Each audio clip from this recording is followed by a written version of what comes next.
Hi guys, and welcome to my WWE Money in the Bank 2020 review. So yes, last night we had Money in the Bank, and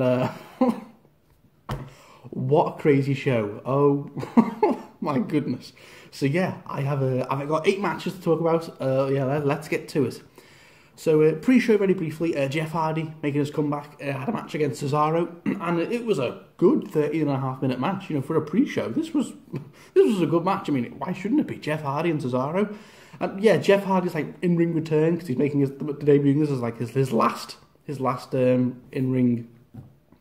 His last run with the company before he retires, like one last big run with Jeff Hardy. I mean, why is it on the pre-show? This should have been on the main card, but whatever. But yeah, it was a good match, 13.5 minutes, and Jeff won with the Swanton Bomb. Yeah. And we had a fatal 4-way tag team match for the WWE SmackDown Tag Team Championships. Yes, we had the New Day defending their belts, going up against the Forgotten Sons, Miz and Morrison, and Lucha House Party. And yeah, this was a fun 12-minute match. You know, there were some really cool spots from all 4 teams. All 4 teams got time to shine, especially Forgotten Sons. They for parts of the match they dominated the Forgotten Sons. They did really well. Like constantly trying to interfere and like blast their way out. And Jackson Riker was trying to help out every now and then. But yeah, in the end, New Day retained with a big ending to I think it was Miz and Morrison. So yeah, New Day retain. Yeah, I would have preferred to see Forgotten Sons, you know, get a big win here, but fair enough. It was the New Day's first defense in their 8th title run, so they get one defense, I guess. So we will see. Maybe they start a feud with their Forgotten Sons. A backlash. Maybe we will see. But yeah, New Day retain. Whatever. Fair enough. Good match. Then we got a match which really shouldn't have been on the main card. This should have been on the pre-show, and Jeff and Cesaro should have been on the main card. Yeah, we got R-Truth coming out, cutting the promo, then out came MVP, and they just had a bit of a thing together. I was like, and before the match could get started, out comes Bobby Lashley, and MVP's just like, yeah, I'm out of here. And then Bobby Lashley just pretty much squashes R-Truth in like a minute and a half, hits a spear, 1, 2, 3. I mean, what was that meant to achieve? Why was that on the main card? But Jeff Hardy and Cesaro was on the pre-show? Whatever. Then on to the women. Yes, we had a singles match for the WWE SmackDown Women's Championship. Yes, we had Bayley defending her belt with Sasha Banks going up against Tamina. Yes. And this was better than I thought it was going to be. It was 10.5 minutes. Definitely, I think Tamina can be proud of herself. I thought this was going to be like a 6-7 minute really hard match to watch. But no, this was fun, you know. And Tamina got her spots in. There were some pretty cool moments. Obviously, outside the ring, Bayley was being a bit of a heel, and obviously she was like laughing in Tamina's face, like splashing her with water. And Tamina was like going all Hulk, like, "Oh no, you didn't." Then Tamina gets back in the ring, and then Tamina hits a Samoan drop, and it looks like she has Bayley beat. So no way. But then for some reason, Sasha just comes in the ring like that. She doesn't stop the pin, and Tamina's just like that. And then Tamina just chases Sasha, like, how dare you? Like, Tamina, just pin Bayley. What are you doing? So she just chases Bayley. She just chases Tamina, Sasha around the ring. She gets back in the ring, and then Bayley hits a roll-up. And 1, 2, 3, Bayley retains. Bit of a silly ending, but whatever. Bayley retains with a bit of help from Sasha. Yeah. I mean, there's no way Tamina was winning, but they got me at the end. I thought Tamina was actually going to win when she hit that Samoan drop. But yeah, Bayley retains. And what a run she's having. What, 200 plus day reign as SmackDown Women's Champion. She's having a very long run. But I do think we are slowly teasing that Sasha Banks turn on her in the next few weeks, maybe. Or maybe they'll tease that, build it up for SummerSlam. Yeah. But yeah, Bayley retained. Fair enough. But well done, Tamina. Very valiant effort.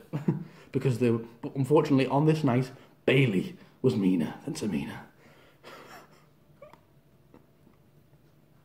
And then we got a singles match for the WWE Universal Championship. Yes, we had Braun Strowman defending his belt, going up against, well, not The Fiend. We had going up against Bray Wyatt. And I was a bit worried that this was just going to be a squash, even though I did predict Bray, because I thought this match was going to be at the headquarters, but no, only the Money in the Bank matches were at the headquarters. Every other match was front centre. So the match gets started. And I've got to say, this was actually a fine 10.5 minute match. And I thought this really wasn't a squash. Braun to dominate. Braun dominated the A stages because obviously it's 5-5 funhouse Bray Wyatt, so he's going to get dominated quite early on, but he's like laughing off all the offense, going, "Oh, Braun, such power!" Oh. And Braun's like, "Shut up, Bray, fight me!" And yeah, but then Bray gets some offense back in. He's like, "Fine, you made me do this, Braun." And then Bray actually starts to kind of dominate a lot of the match. There's a cool spot where Braun's going for a run, but then Bray dodges and Braun slides off the table. That was pretty cool. Then Bray starts to hit some pretty cool power moves on Braun. Like, Bray was actually hit. I mean, this is regular Bray, not the Fiend. And he was actually hitting some cool moves. There's a very close forward. He hit Sister Abigail on Braun. Like, no, but then Braun kicks out. I was like, ooh, that was close. Imagine if regular Bray had beaten Braun. But no. There were no mind games, nothing like that. This was just a regular match, but it was fine. But then in the end, well, Bray's outside, Bray's in the ring going, "Oh," and Braun with the black sheep mask rises up, and Bray's like, "Oh, you're back, the black sheep. I told you, Braun, you're back." And I was like, this is so obvious. Braun's obviously just lulling Bray into a false sense of security. He's going to pretend he's back. It was so obvious, but whatever. It was cute. It was cool storytelling. So Braun comes back in the ring like that with the black sheep mask, and Bray's like, "Welcome back." He's hugging him and all that. But I was like, it's so obvious. Braun's just going to power slam and trick him. Like, "I'm not back. I was tricking you, Bray." It was so obvious, but whatever. It was cool storytelling, like I said. So yeah, and then again, he's hugging Braun like, "You're back." But then Braun takes off the mask. He's like looking at Bray, and Bray's like, "What?" And then yeah, Braun hits a power slam out of nowhere on Bray. 1, 2, 3. So yeah, Braun beats Bray Wyatt. It was a pretty cool ending, I've got to say, where he tricks Bray into thinking he's back with a mask, but it was so obvious he was going to trick Bray. But anyway, yeah, Braun retains. Fair enough. It's his first defence. You know, they're going to give him one defence. Fair enough. I thought Bray was going to win with a bit of help from the Fiend, but no. The Fiend never showed up, but I've got a feeling he will soon. So yeah, Braun's like that on the ramp, and Bray's in the corner like that. But then we see a flash of the Fiend on the camera. So yeah, that's definitely teasing that. Okay, Bray. Okay, Braun. You beat Bray, but the Fiend's next. So I think we're going to see the Fiend appear on SmackDown and attack Braun, and then we're probably going to get Braun versus the Fiend at Backlash, and that's probably where Braun will lose it, because I can't see Braun beating the Fiend. No way. So yeah, Braun, you may have beaten regular Bray, but at Backlash you better let him in. So yeah, fair enough though. It was a good match. Then on to the last singles match of the night. We had a singles match for the WWE Championship. Yes, we had Drew McIntyre defending his belt, going up against Seth Rollins. Yes, so Seth comes out with new theme music. Yes, Burn It Down has now gone, which the music he's had for what? 6 years. Yeah, it's gone now. He's just got like this generic like gospel music, like whoa. So he just walks up to the ring like that because he's the number one type Messiah now, whatever. Out comes Drew, and the match gets started. And yeah, this was a really good match. It was 19.5 minutes, really good, easily match of the night in terms of singles wrestling. The singles match, it was amazing, really good. I mean, come on, it wasn't going to be Drew and Seth. We both know these two are very good in the ring together. They were going to pull off an amazing match, and it did not disappoint. Really good. Drew dominated the A stages, but then Seth came back into it. He hit a bunch of like flying knees outside the ring, and Drew looked like he was knocked out, and Seth was like loving it like that. Yeah, but then. And they get back in the ring, and Seth hits like some pretty cool moves. He hits like what was it? I think he hits a super kick on Drew. Drew kicks out at one.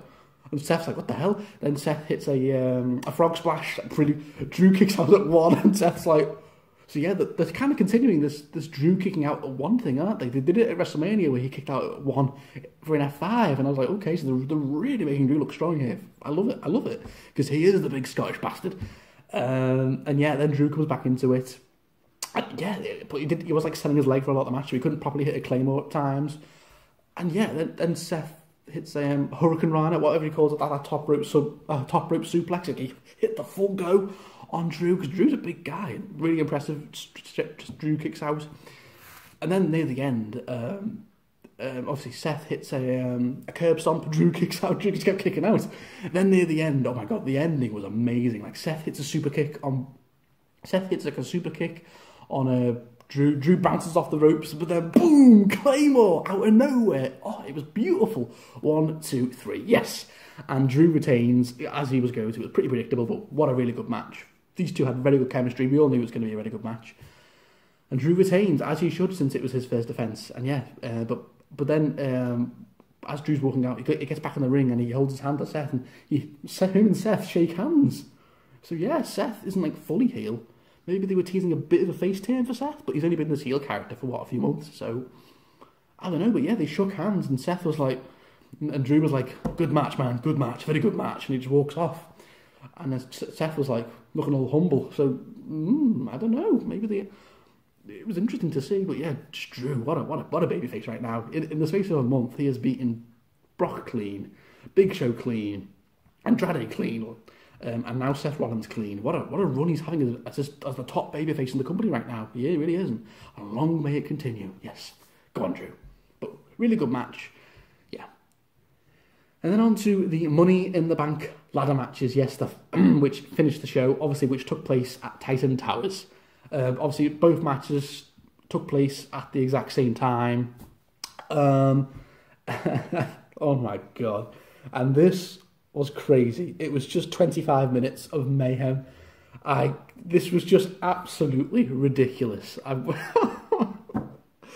the suspension of disbelief for these two matches was ridiculous. But you just have to do it sometimes with WWE, don't you? So, I'm thinking about what happened. So basically, most matches start at the same time. The women's match got started in the foyer. The men's match got started in the gym. They all walk in one by one, and then it really was like, you know the film Rat Race. This was basically Rat Race, but with wrestlers in a building. This was what this was. It was mental, and then mayhem breaks loose. All the women start fighting. The men start fighting. Yeah, Asuka gets an early lead in the women's match. She gets the lift. Ding! They're all going up the floors, and then yeah, so it begins. They all start fighting through corridors, through rooms, chasing each other. Like, come on! Oh my God, it was mad. I can't recall everything that happened because so much happened in both matches, but I'll start with the women. Basically, yeah, Asuka gets a head start. So Carmella, Dana Brooke, Lacey Evans, Nia, and Shayna are all brawling one by one through the corridors. There was a really funny spot with the men's where Ray's trying to find them all. Then we see Brother Love in the bathroom. I was like, and then they start fighting again in like this ring section in the building. It looked really cool, like a cut off section. And then we see Doink the Clown behind a chair like that. What? Oh, that. And then AJ is trying to find Ray because he got Ray left, like AJ, like on these weights. He's trying to find AJ in the car, trying to find Ray, and then AJ opens a door and he sees like he sees a picture of the Undertaker, and he's like, dong, like, because he's still got like Peter. Obviously, I love how they're still referencing he's still like haunted about what happened at WrestleMania in that Boneyard match. And then obviously he opens a door and we see a coffin, and the room's all blue and dark with an urn, and it's like, and AJ's just like looking all scared. I like how they're continuing. His scared is from the Boneyard match. And then Alistair just throws him in. And yeah.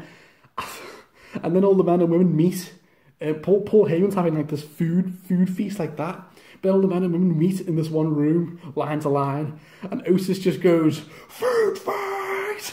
And they all start throwing food at each other. It was ridiculous. There was this shot.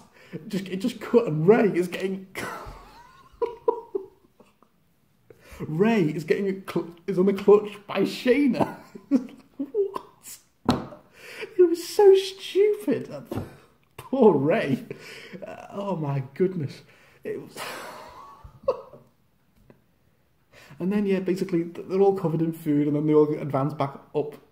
But then Otis goes to the cafeteria and he's like, "Oh yeah, look at all this food," and he eats all these pies. Oh man! But then I think that's all we see of the men for a while, and then we go up to the roof, and the women make it to the roof first. I think it was Carmella and Nia Jax, and yeah, and they fight for a bit on the top, like trying to who's going to win, so I'm trying to get up to the top, but then out comes Asuka. She climbs the rope, but then Baron Corbin comes out, and it's Asuka and Baron Corbin on the top, and Asuka knocks down Baron Corbin. It's like, yeah, get down. And then, just easy as like, Asuka wins. Just like that, yeah. Shayna Baszler, Dana Brooke, and Like, yeah, Shayna Baszler and Dana Brooke and Lacey Evans, they never even made it to the roof. Where were they? What? So yeah, Asuka just wins really easily. So yeah, Asuka is Miss Money in the Bank. Fair enough. She was one of my picks with Shayna Baszler, and yeah, so she is going to so tonight on Raw she's going to be having that stare down with Becky Lynch because those two knew each other really well from obviously the Royal Rumble.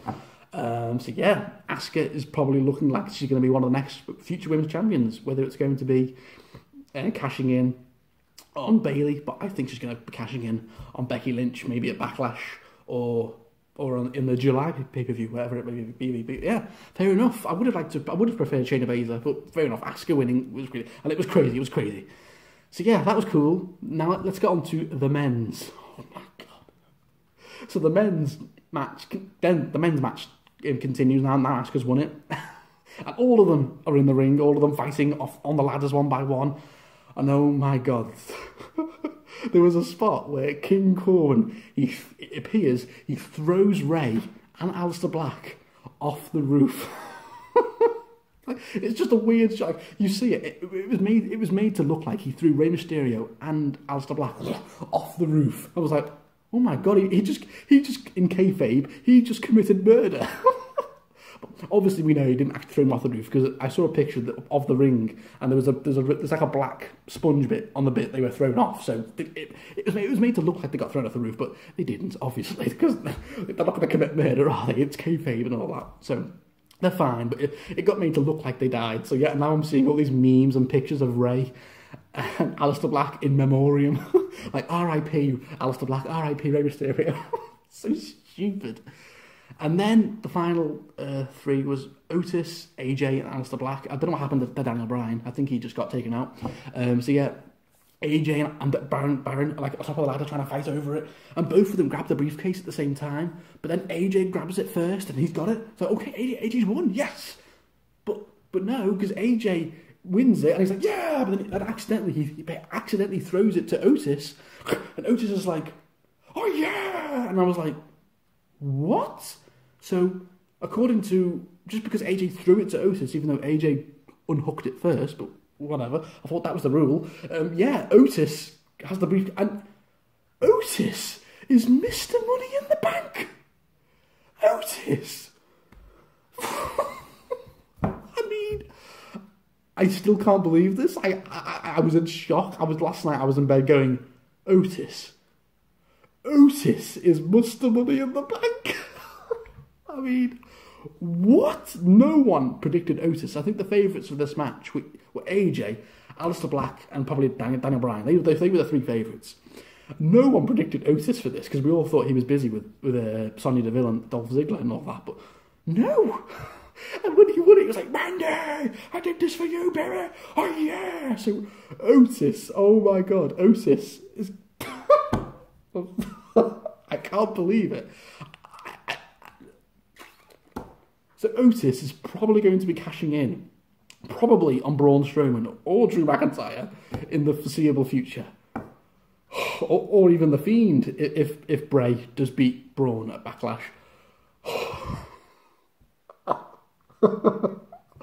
Yeah, I can't quite believe it. I really thought AJ had won it when he unhooked the briefcase. I thought that's all he had to do, unhook the briefcase. But no, just because he accidentally threw it to Otis won. That doesn't make any sense. That's not how you win. Whatever. It's nuts. I'm shocked, but I am pleasantly surprised because I do love Otis. He is funny. But I do feel it's probably going to be a failed cash-in for Otis because I just can't see him successfully cashing in on Braun or Drew McIntyre. I just can't see it. So I don't know what's going to happen now. We will see what happens on SmackDown. Otis with the briefcase. Oh my goodness. So yeah, that was Money in the Bank, guys. It was effing nuts. I thought it was a solid show. You know, I thought Braun and Bray was a good match. Drew McIntyre and Seth, really good.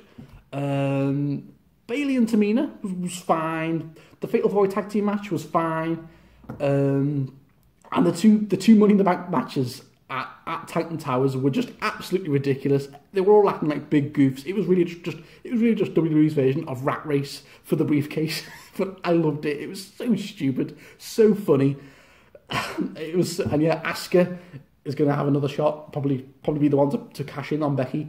I bet an Otis Dozovic, Mr. Oh yeah, is what's the money in the bank? Oh my goodness! Oh my goodness! So yeah, guys, what did you think of Money in the Bank? Comment below, let me know. Oh my god! So I'll be back probably. I might do a video in the next few weeks. If not, I'll be back with Callum probably early to mid-ish June with our Backlash prediction video, because that's the next pay-per-view in mid-June. But until then, guys, stay safe, stay inside, and I'll see you all very soon. Bye, guys. Otis.